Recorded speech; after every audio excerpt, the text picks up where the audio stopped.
Hi friends, யூடியூப்பில் நம்ம upload பண்ணுற வீடியோஸ் ஷார்ட்ஸ் அதுக்கு வியூஸ் போகாமல் இருக்கிறதுக்கும் அல்லது நல்லா வியூஸ் போயிட்டு இருந்து சடனாக வியூஸ் ட்ராப் ஆனதுக்கும் பல காரணங்கள் இருக்குது. நிறைய பேர் என்ன நினச்சிக்கிட்டு இருக்காங்கன்னா, யூடியூப் எனக்கு வியூஸ் கொடுத்துச்சு, இப்போ திடீர்னு வியூஸ் கொடுக்கல அப்படிங்கிற மாதிரி நினைக்கிறாங்க. ஆனால் அப்படி இல்லை. யூடியூப்பில் வியூஸ் வரத்துக்கும் வராததுக்கும், நம்ம வீடியோக்கள் நல்லா ரெக்கமெண்ட் ஆகிறதுக்கும் ஆகாமல் போகிறதுக்கும், நம்ம சேனலில் நம்ம பண்ணுற ஒரு சில தவறுகள் அல்லது ஒரு சில சேஞ்சஸ் நம்ம பண்ணுறதுனால தான் ஏற்படுது. அப்படிப்பட்ட ஒரு 10 தவறுகள் இருக்குது. 10 தவறுகள்ங்கிறத விட 10 விதமான காரணங்கள் இருக்குது. அது என்னென்னங்கிறத இந்த வீடியோவில் தெளிவாக பார்க்கலாம். நீங்கள் ஒரு பிகினர் யூடியூபராக இருக்கீங்க அல்லது பெரிய யூடியூபராக இருக்கீங்கன்னாலும் எல்லாருமே செய்யக்கூடியது இந்த ஒரு 10 விதமான காரணங்கள் இருக்குது. அது என்னென்னங்கிறத இந்த வீடியோவில் தெளிவாக பார்க்கலாம். வீடியோவை ஸ்கிப் பண்ணாமல் ஃபுல்லாக பாருங்கள். நீங்கள் இப்போ தான் நம்ம சேனலுக்கு ஃபர்ஸ்ட் டைம் வரீங்கன்னா நம்ம சேனலை சப்ஸ்கிரைப் பண்ணி கூடவே வர பெல் ஐக்கானை கிளிக் பண்ணி மறக்காமல் ஆளுங்கிறத செட் பண்ணிக்கோங்க. அப்போ தான் நம்ம போடக்கூடிய வீடியோக்கள் உங்களுக்கு உடனுக்குடன் நோட்டிஃபிகேஷனாக வரும். நம்ம சேனல் மெம்பர்ஷிப்பில் ஜாயின் பண்ணாதவங்க ஜாயின் பண்ணிக்கோங்க. ஸோ வாங்க ஒவ்வொரு காரணமாக என்னென்னு பார்க்கலாம். ஸோ ஃபர்ஸ்ட் காரணம் என்னென்னு பார்த்தீங்கன்னா, சேனலை இப்போ நீங்கள் ஒரு சேனலை ஒரு மொபைலில் ரன் பண்ணிக்கிட்டு இருக்கீங்கன்னு வச்சுக்கோங்க. அந்த டிவைஸ்லேருந்து வேற ஒரு டிவைஸுக்கு அந்த ஒரு சேனலை நம்ம ட்ரான்ஸ்ஃபர் பண்ணுவோம்.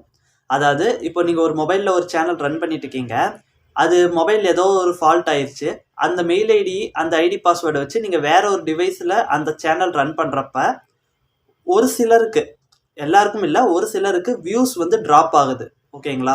ஸோ இது யாருமே சொல்ல மாட்டாங்க. இந்த மாதிரி ஒரு சில விஷயங்கள்லாம் நடக்குது. யாரும் சொல்லாத ஒரு 10 விதமான காரணங்கள் தான் இது. அதில் முதல் காரணம், நீங்கள் ஒரு டிவைஸில் ஒரு மொபைல் சேனல் ரன் பண்ணுறீங்க, மொபைலில் யூடியூப் சேனல் ரன் பண்ணுறீங்க, அதை வேற ஒரு சேனல், அதாவது வேற ஒரு டிவைஸுக்கு நீங்கள் அந்த சேனலை ட்ரான்ஸ்ஃபர் பண்ணுறப்போ ஒரு குறிப்பிட்ட ஒரு வாரத்துக்கோ 2 வாரத்துக்கோ நல்லா போயிட்டு இருந்த வீடியோ பர்ஃபார்மன்ஸ் சடனாக ட்ராப் ஆகும். ஓகேங்களா? ஸோ இது மேஜராக பல பேருக்கும் நடக்கிற ஒரு விஷயம். இது ஃபர்ஸ்ட் காரணம். ரெண்டாவது இது பொதுவாக யாருமே புரிஞ்சுக்கவே மாட்டேங்கிறீங்க. சப்ஸ்கிரைபர்ஸ் குறைவாக இருந்தாலும் வியூஸ் கம்மியாக தான் இருக்கும். ஓகேங்களா? நிறைய பேர்த்துக்கு ஒரு 100 சப்ஸ்கிரைபர் இருக்காங்க, அவங்களுக்கு ஒரு 50 ஒரு 75 வியூஸ் தான் போகும். ஒரு சிலர் அந்த வீடியோ பர்ஃபார்மன்ஸ் நல்லா இருந்து கண்டென்ட் நல்லா இருக்கும் பட்சத்தில் 100 வியூஸ் இருந்தாலும் 1000 வியூஸ் போகும். ஆனால் எல்லா வீடியோவுக்கும் அப்படி போகாது. பெரும்பாலும் நம்ம ரெகுலராக அப்லோட் பண்ணுற வீடியோக்களை யார் பார்ப்பாங்கன்னா, நம்மளால ரெகுலராக ஃபாலோ பண்ணிட்டு இருக்கிற சப்ஸ்கிரைபர்ஸ் தான் பார்ப்பாங்க. அப்போ உங்கள் சேனலில் ஒரு 100 சப்ஸ்கிரைபர் இருக்காங்கன்னா அந்த 100 சப்ஸ்கிரைபர்ஸ்க்கும் நோட்டிஃபிகேஷன் போகாது. யார் யாரெல்லாம் நோட்டிஃபிகேஷன் கிளிக் பண்ணி வச்சுருக்காங்களோ, யார் யாரெல்லாம் உங்கள் சேனலை ரெகுலராக பார்க்குறாங்களோ அவங்களுக்கு தான் ஃபர்ஸ்ட்டு நோட்டிஃபிகேஷன் ஆகும். அப்படி பார்க்குறப்போ ஒரு 50 பேர் பார்க்குறதே பெருசு. அதாவது 100 சப்ஸ்கிரைபர் இருக்கிறவங்களுக்கு 50 வியூஸ் வரதே பெருசு. ஓகேங்களா? நிறைய பேர் இது புரிஞ்சுக்க மாட்டேங்கிறீங்க. 100 சப்ஸ்கிரைபர் வச்சுக்கிட்டு எனக்கு ஏன் வியூஸ் போகலன்னு நினைக்கிறீங்க. அதுக்கு தான் நான் சொல்கிறது, கன்சிஸ்டண்ட்டாக நீங்கள் லாங் ஃபார்ம் வீடியோஸ் போடுங்க. ஒரு குறிப்பிட்ட சப்ஸ்கிரைபர்ஸ் உங்களுக்கு இன்க்ரீஸ் ஆக உங்களுக்கு நீங்கள் அடுத்தடுத்து அப்லோட் பண்ணுற வீடியோக்கள் வியூஸ் போகும். சப்ஸ்கிரைபர்ஸ் தான் நம்மளுடைய சேனலோடைய வீடியோக்களை ஃபஸ்ட்டு பார்த்து அதை என்கேஜ் பண்ணுறவங்க. அதனால தான் சப்ஸ்கிரைபர்ஸு எவ்வளோ இருக்குதோ அதை பொறுத்து தான் உங்களுக்கு வியூஸ் வரும். ஒரு சிலருக்கு 1 லட்சம் சப்ஸ்கிரைபர்ஸ் இருந்தாலும் 100 வியூஸ் கூட போகாது. அதுக்கு காரணம் அவங்க சேனலோடைய தவறான சப்ஸ்கிரைபர்ஸ். இந்த ஷார்ட்ஸ் லைவ் போட்டு அது மூலிமா சப்ஸ்கிரைபர்ஸ் கொண்டு வராங்க பாருங்க, அதுதான் பெரிய பிரச்சனையே.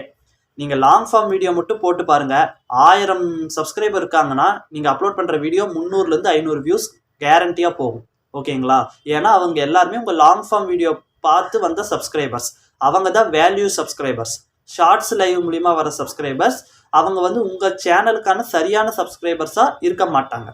ஸோ இது ஒரு காரணம். ரெண்டாவது இது.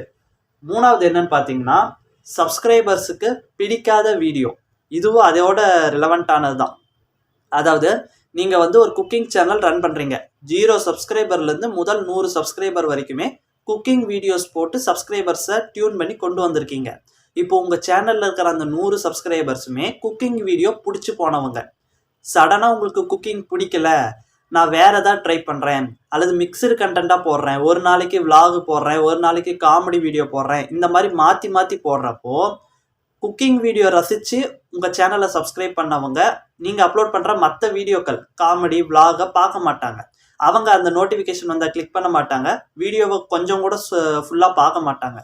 இதனால் என்ன நடக்கும்னா, உங்கள் சப்ஸ்கிரைபர்ஸே உங்கள் வீடியோவை சரியாக பார்க்க மாட்டாங்க.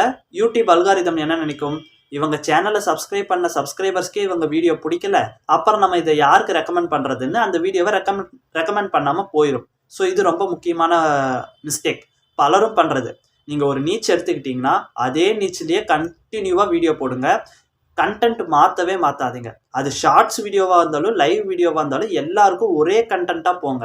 அப்போ தான் உங்கள் சேனலுக்குன்னு ஒரு தனித்துவ அடையாளம் தெரியும். இந்த சேனலில் இது இருக்கும் அப்படிங்கிற மக்களுக்கு ஒரு மைண்ட் செட் உண்டாகும்.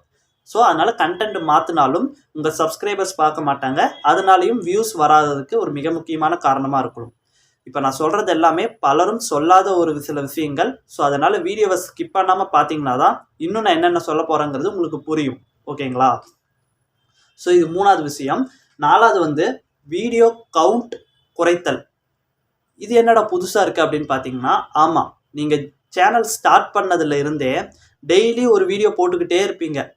வாரம் 7 நாளும் ஒரு வீடியோ, மாதம் 30 நாளுக்குமே வீடியோ, ஒரு நாளும் தவறாமல் வீடியோ போட்டுக்கிட்டே இருக்கீங்க அப்படின்னா ஓகே, குட்டு.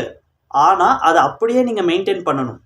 சப்போஸ் கன்சிஸ்டண்ட்டாக வீடியோ போட்டுட்டு நடுவில் ஏதோ ஒரு சில காரணங்களால் வாரத்துக்கு ஒரு வீடியோ, மாதத்துக்கு ஒரு வீடியோ, 2 மாதத்துக்கு ஒரு வீடியோ, அந்த மாதிரி நீங்கள் அந்த வீடியோ கவுண்ட்டை குறைச்சி மாற்றினீங்கனாலும் உங்களுக்கு வரக்கூடிய வியூவர்ஸ் வரமாட்டாங்க.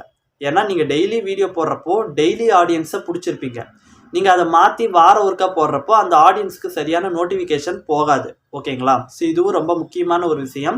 ஸோ நீங்கள் சேனல் ஸ்டார்ட் பண்ணதுலேருந்து ரெகுலராக டெய்லி வீடியோ போடுறீங்கன்னா அந்த டெய்லி வீடியோவை கண்டினியூ பண்ணுங்கள். இல்லைனா என்னால் வாரத்துக்கு 2 வீடியோ 3 வீடியோ தான் போட முடியும்னா வாரத்துக்கு 2 வீடியோ 3 வீடியோ கன்சிஸ்டண்ட்டாக அப்லோட் பண்ணுங்கள். அதாவது ஒரு ஃப்ரீக்வன்சி இருக்கணும். வாரம் கரெக்டாக உங்கள் வீடியோ வரணும், அல்லது மாதம் கரெக்டாக உங்கள் வீடியோ வரணும். இல்லை உங்களால் டெய்லி வீடியோ போட முடியும்னா டெய்லியும் உங்கள் வீடியோ கரெக்டாக வரணும். அந்த ஒரு ஃப்ரீக்வன்சி இருக்கணும்.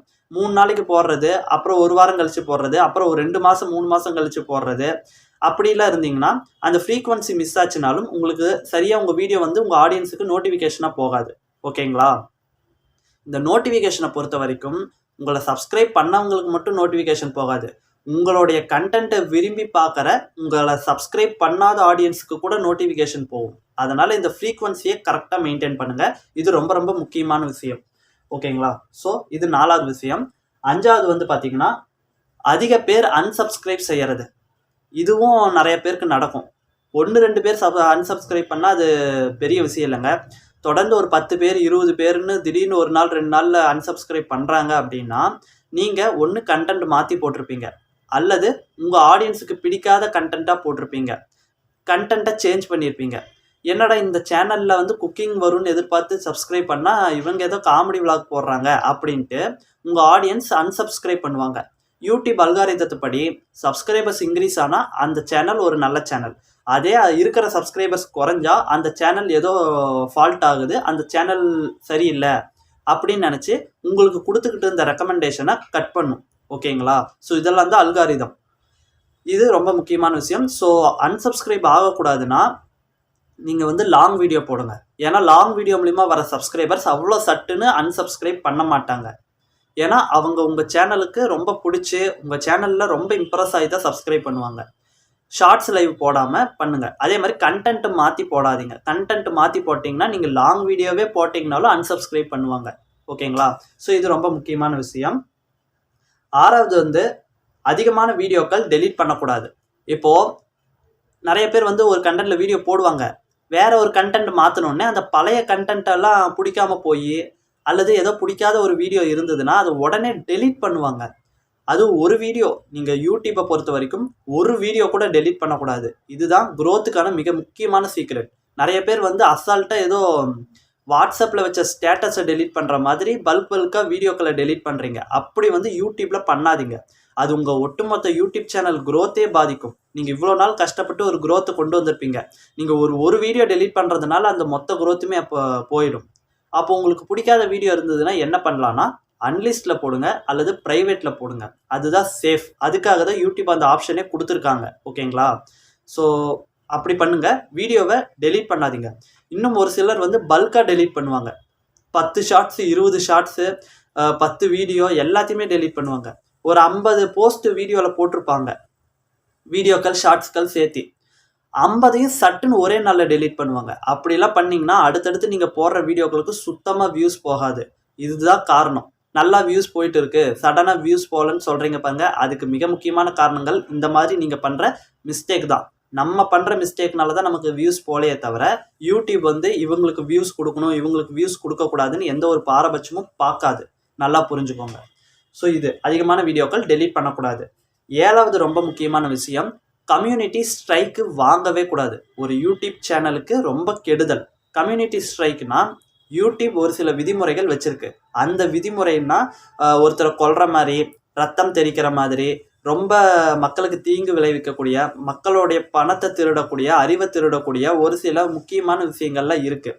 இதெல்லாம் யூடியூப் பாலிசிஸ் மாதிரி இருக்குது. அந்த பாலிசிஸை நீங்கள் மீறி வீடியோ போடவே கூடாது. அப்படி நீங்கள் போட்டிங்கன்னா யூடியூப் இப்போ ஏஐயில் நல்லா இம்ப்ரூவ் ஆகிருக்கு. நீங்கள் சின்னதாக போட்டிங்கனாலும் ஈஸியாக கண்டுபிடிச்சி உங்களுக்கு ஸ்ட்ரைக் கொடுத்துரும். அதனால் கம்யூனிட்டி ஸ்ட்ரைக் வாங்கக்கூடாது. ஒன்ஸ் நீங்கள் கம்யூனிட்டி ஸ்ட்ரைக் வாங்கினீங்கன்னா அது ரிமூவ் ஆகிறதுக்கு 90 நாள் ஆகும். அந்த 90 நாளும் நீங்கள் எந்த வீடியோவும் போட்டிங்கனாலும் வியூஸ் வராது, சப்ஸ்கிரைபர்ஸ் வராது, என்கேஜ்மெண்ட் ஆகாது. ஆனாலும் அந்த 90 நாள் நீங்கள் வீடியோ போட்டிங்கன்னா தான் உங்கள் சேனல் ஓரளவுக்கு கொஞ்சம் பம்பிங் ஆகிக்கிட்டே இருக்கும். ஓகேங்களா? வியூஸ் வரலன்ட்டு அப்படியே விட்டிங்கன்னா மொத்தமாக சேனல் படுத்துரும். வீடியோவும் போடணும், பெருசாக வியூஸும் வராது. அந்த மாதிரி ஒரு கொடுமையான சுச்சுவேஷன் ஆகிடும். ஸோ கம்யூனிட்டி ஸ்ட்ரைக் வாங்கக்கூடாது. அதுக்கு யூடியூப் சொல்கிற ஒரு சில வைலேஷனான விஷயங்களை பண்ணாமல் இருக்கணும். ஓகேங்களா? நான் சொன்னது தான், ரொம்ப பெருசாலாம் இல்லை. இந்த ரொம்ப ஆக்வர்டாக ரொம்ப பலராலையும் ரசிக்கப்பட முடியாத அளவுக்கு வீடியோக்கள்லாம் வேண்டாம். எல்லாரும் ரசிக்கிற மாதிரி ஃபேமிலி வீடியோஸ், ஃபேமிலி கண்டென்ட் மாதிரி அந்த மாதிரி போடுங்க. அது எஜுகேஷனாக இருந்தாலும் சரி, என்டர்டெயின்மெண்ட்டாக இருந்தாலும் சரி, அந்த மாதிரி வீடியோக்கள் பெஸ்ட்டு. ஸோ ஓகேங்களா? இது 7வது விஷயம். 8வது அதே இதில் காப்பிரைட் ஸ்ட்ரைக்குன்னு ஒரு விஷயம். நல்லா புரிஞ்சுக்கோங்க. காப்பிரைட் ஸ்ட்ரைக் நான் சொல்கிறது காப்பிரைட் கிளைம் இல்லை. காப்பிரைட் கிளைமுங்கிறது நீங்கள் அப்லோட் பண்ண வீடியோவில் மற்றவங்களுடைய ஒரு விஷயத்தை யூஸ் பண்ணிங்கன்னா அந்த வருமானத்தை அவங்க எடுத்துக்குவாங்க. ஆனால் அவங்க சொல்லி நீங்கள் திரும்பவும் கேட்காம அவங்களுடைய ஒரு கிரியேட்டிவை நீங்கள் உங்கள் வீடியோக்களில் யூஸ் பண்ணிங்கன்னா அவங்க யூடியூப் எப்படி காப்பிரைட் ஸ்ட்ரைக்குன்னு ஒன்று கொடுக்குது, அதே மாதிரி நீங்கள் யூஸ் பண்ண அந்த மியூசிக்கோ, ஆடியோவோ, வீடியோவோ அதோடைய ஓனர் உங்களுக்கு கிளைம் கொடுக்காம ஸ்ட்ரைக் கொடுப்பாங்க. இந்த ஸ்ட்ரைக்கும் காப்பிரைட் அந்த கம்யூனிட்டி ஸ்ட்ரைக் மாதிரி தான். 90 நாள் இருக்கும். இப்படி வந்துட்டாலும் உங்கள் சேனல் க்ரோத் ஆகிறது ரொம்ப கஷ்டம். சேம் நான் ஃபஸ்ட்டு என்ன கம்யூனிட்டி ஸ்ட்ரைக்கு சொன்னனோ அதே விஷயந்தான் இருக்கும். நீங்கள் யார் உங்களுக்கு கம்யூனிட்டி ஸ்ட்ரைக் கொடுத்தாங்களோ அவங்கள கான்டாக்ட் பண்ணி அதை ரிமூவ் பண்ண சொல்லி அதெல்லாம் பெரிய ப்ராசஸ். அதனால் நீங்கள் எக்காரணத்தை கொண்டும் காப்பிரைட் ஸ்ட்ரைக் மட்டும் வாங்கிடக்கூடாது. அதுக்கு நீங்கள் யூஸ் பண்ணுறீங்க பாருங்கள் அதர் ஃபுட்டேஜ், அந்த மற்றவங்க வீடியோ, ஆடியோ, அதெல்லாம் கொஞ்சம் பார்த்து கேர்ஃபுல்லாக ஃபேர் யூஸ் பாலிசிக்கு கீழே யூஸ் பண்ணணும். அல்லது அவங்க யூஸ் பண்ணாதீங்கன்னு சொன்னால் அது உடனே யூஸ் பண்ணாமல் ரிமூவ் பண்ணணும். இந்த மாதிரிலாம் கொஞ்சம் சேஃபாக இருந்துக்கோங்க. ஓகேங்களா? காப்பிரைட் ஸ்ட்ரைக்கும் கம்யூனிட்டி ஸ்ட்ரைக்கும் ஒரு யூடியூப் சேனலை கெடுக்கிறதுக்கான நம்பர் 1 இடத்துல இருக்குது. ஸோ இது ஓகே. 9வது விஷயம், மெட்டாடேட்டா மாற்றக்கூடாது. இந்த மெட்டாடேட்டானா என்னடானா, நீங்கள் ஒரு யூடியூப் வீடியோ, ஷார்ட்ஸ் வீடியோக்கு கொடுக்குற thumbnail, title, description, hashtags, keywords, location, playlist, இந்த மாதிரி சின்ன சின்ன விஷயங்கள், குறிப்பாக கீவேர்ட்ஸ், டேகு, இந்த மாதிரியான விஷயங்கள் தான் மெட்டாடேட்டா. இதை முன்னாடியெல்லாம் என்ன சொன்னாங்கன்னா மாற்றவே கூடாதுன்னு சொன்னாங்க. இப்போ நீங்கள் மாற்றலாம்னு தான் சொல்லியிருக்காங்க. ஆனால் ஒரே நாளில், ஒரே நிமிஷத்தில் 50 வீடியோ, 100 வீடியோ, 150 வீடியோவுக்கு பல்காக ஒரு 10-20 வீடியோ பல்காக நீங்கள் டைட்டில் சேஞ்ச் பண்ணுறது, டிஸ்கிரிப்ஷன் சேஞ்ச் பண்ணுறது, டேக் சேஞ்ச் பண்ணுறது, அதுவும் குறிப்பாக டிஸ்கிரிப்ஷன் கூட விட்டுருங்க, டைட்டிலும் டேகும் கண்டிப்பாக அடிக்கடி இப்படி மாற்றவே கூடாது. ரொம்ப பல்காக மாற்றக்கூடாது. இப்போ ஒரு நாளைக்கு ஒரு வீடியோ 2 வீடியோ அதுக்கு டைட்டில் டேகு சேஞ்ச் பண்ணலாம், டிஸ்கிரிப்ஷன் சேஞ்ச் பண்ணலாம். அது நார்மல், பெருசாக அஃபெக்ட் ஆகாது. ஒரே நாளில் இப்போ ஒரு 50 வீடியோ தான் போட்டிருக்கீங்கன்னா அந்த 50 வீடியோக்கும் டைட்டில் மாற்றுறது, டிஸ்கிரிப்ஷன் மாற்றுறது, இது ரொம்ப தவறு. இப்படி பண்ணிங்கனாலும் உங்கள் சேனல் க்ரோத் ஆகாது. நார்மலாக ஒரு 4 பேத்துக்கு நோட்டிஃபிகேஷன் போயிட்டு இருக்கு உங்கள் சேனலில் இருந்து அப்படின்னா அந்த நோட்டிஃபிகேஷன் இது மூலிமா ஸ்டாப் ஆகிறதுக்கான வாய்ப்பு இருக்குது. ஓகேங்களா? நீங்கள் ஒரு வீடியோ மெட்டாடேட்டாவை சேஞ்ச் பண்ணுறீங்க, ஒரு வீடியோ அப்லோட் பண்ணி 3 நாள் ஆகுது, ஆனால் 3 நாள் கழித்து அந்த மெட்டாடேட்டாவை சேஞ்ச் பண்ணிங்கன்னா அந்த வீடியோ திரும்பவும் நீங்கள் இப்போ புதுசாக அப்லோட் பண்ண கணக்காக தான் வரும். ஓகேங்களா? அதனால் யூடியூப் அது ஒரு புது வீடியோ மாதிரி தான் ட்ரீட் பண்ணும். இந்த மாதிரி மெட்டாடேட்டா சேஞ்ச் பண்ணால் இது ஒரு சின்ன ப்ராப்ளம் இருக்குது. அதனால தான் ஒரு சிலருக்கு மெட்டாடேட்டா சேஞ்ச் பண்ண உடனே வீடியோக்கள் வரும், வியூஸ் வரும். ஒரு சிலருக்கு இருந்த வியூஸ்லேருந்து இன்னும் டிக்ரீஸ் ஆக ஆரம்பிக்கும். ஓகேங்களா? ஸோ அதனால் கேர்ஃபுல்லாக அதை மெயின்டைன் பண்ணுங்கள். மோஸ்ட்டாக நீங்கள் அப்லோட் பண்ணுறப்பயே ஒரு நல்ல ஒரு டேட்டாஸாக கொடுங்க. ஓகேங்களா? திரும்ப சேஞ்ச் பண்ணுற அளவுக்கு வேணாம். ஸோ இது 9வது ரொம்ப முக்கியமான விஷயம். 10வது ரொம்ப முக்கியமான ஒரு விஷயம். இதுதான் பலரும் பண்ணுற ரொம்ப ஈஸியாக பண்ணுறாங்க மிஸ்டேக்கு. ஒரு யூடியூப் சேனல் ரன் பண்ணுறீங்கன்னா அந்த யூடியூப் சேனலோடைய சேனல் நேமு, சேனல் ஹேண்டில் நேம்னு 2 விஷயம் கொடுப்போம். இந்த 2 விஷயத்தையும் எக்காரணத்தை கொண்டும் அதிகமான முறையில் சேஞ்ச் பண்ணவே கூடாது. ஓகேங்களா? ஸோ இந்த சேனல் நேமையும் ஹேண்டிலையும் நீங்கள் சேஞ்ச் பண்ணிங்கன்னா இது வரைக்கும் உங்கள் வீடியோ உங்கள் சப்ஸ்கிரைபர்ஸ்க்கு நோட்டிஃபிகேஷனாக போயிட்டுருக்கும். அது போகாமல் கட் ஆகும். இந்த 2 விஷயத்தில் ஏதோ ஒன்று நீங்கள் சேஞ்ச் பண்ணாலும் நீங்கள் ஒரு புது யூடியூப் சேனல் ஸ்டார்ட் பண்ண மாதிரி யூடியூப் ட்ரீட் பண்ணும். ஓகேங்களா? ஸோ இந்த 2 விஷயங்களை அதிகமாக சேஞ்ச் பண்ணிடாதீங்க. ரொம்ப தேவைப்படும் சூழலில் மட்டும் சேஞ்ச் பண்ணுங்கள். ஓகேங்களா? 100% சேனல் நேம் ஆகட்டும், சேனல் ஹேண்டில் நேம் ஆகட்டும் சேஞ்ச் பண்ணவே பண்ணாதீங்க. ஓகேங்களா? ஸோ ஓகே, இந்த ஒரு 10 விஷயங்கள் நான் சொன்னேன். இந்த 10 விஷயங்களும் பலரும் சொல்லாத, அதே சமயம் பல யூடியூபர்கள் செய்யும் சின்ன சின்ன தவறுகள் தான். இதை நீங்கள் கரெக்ட் பண்ணிட்டீங்கனாலே உங்கள் சேனல் ஒரு க்ரோத் ஆரோக்கியமான நிலையில் இருக்கும். அடுத்தடுத்து நீங்கள் வீடியோக்கள் போட போட ஆட்டோமேட்டிக்காக உங்கள் சேனல் நல்ல முறையில் க்ரோத் ஆகும். ஸோ இந்த வீடியோ சார்ந்தோ அல்லது யூடியூப் சார்ந்தோ ஏதாவது டவுட் இருக்குது அப்படின்னா மறக்காமல் கமெண்ட் பண்ணுங்கள். இந்த வீடியோக்கு ஒரு லைக் போட்டுக்கோங்க. மறக்காமல் ஹைப் பண்ணிடுங்க. ஸோ அடுத்த ஒரு நல்ல வீடியோவில் சந்திக்கலாம்.